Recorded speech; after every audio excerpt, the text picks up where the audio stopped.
Hey guys, and welcome back to my channel. Today we are revamping a look back from 2017, and because I'm about to kickstart the Harry Potter series both on my Instagram as well as here on YouTube, I thought that this was a great intro look. I'm gonna walk you guys through how to do not only the SFX portion of the look right here, which is the Deathly Hallows carved into our forehead, but also this super fun and colorful cut crease. I hope you guys enjoy it, and I'll see you in a minute. Okay guys, so brows and foundation are done. First, we're going to be grabbing our 3rd degree, which is an out-of-kit silicone. It's great for making quick and realistic cuts like this. We're going to take equal parts of A and B and mix them together on our mixing palette. I do suggest already having your design sketched out, as the work time is not so great. Basically, your cut is going to have 2 main portions. The raised skin, which we're creating by building up that silicone on either side of the lines we've drawn in our design, being sure that when we build it, we also make sure to drag the spatula outwards as if to like taper the product out into the rest of our skin. We don't want it to look like hot glue on our face, even though it kind of does right now. And the second part, the actual split, my spatula has a sharp edge, and I'm making sure that that goes straight through the middle of the area that I have built up, and the silicone will split, causing it to look like a very realistic cut.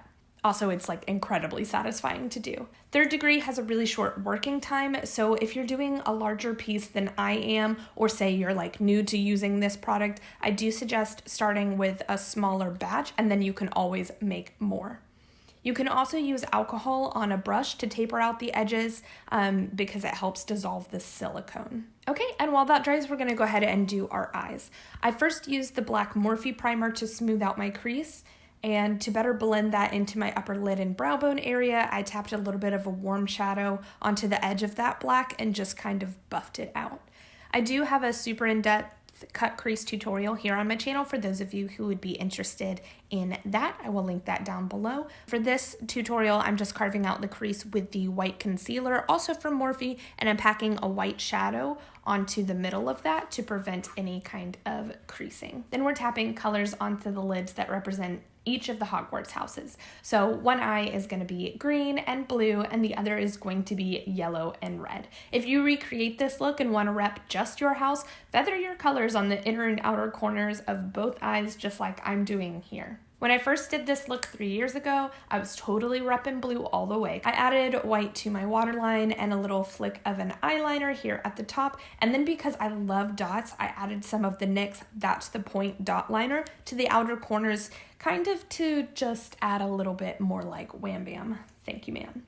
All right, so going back to our SFX mess, we are going to powder to reduce the shine, cover it with foundation, and then the idea is that the cut is rather fresh, so there wouldn't be many like blues and purples, no like normal bruise tones. Heck, even yellow is technically considered a healing color, but I like adding a little bit of yellow just to like break up all of the reds that's in there, and so I made sure that I added some of that as well. Then I picked up a brush and using one of the brighter reds in the palette, I went through and filled out all of our cuts. I used the brighter red to represent more of like the bloodiness, and then I followed up with a deeper red to add a little bit more depth to that cut and to be more of like an aged or like coagulated blood kind of look.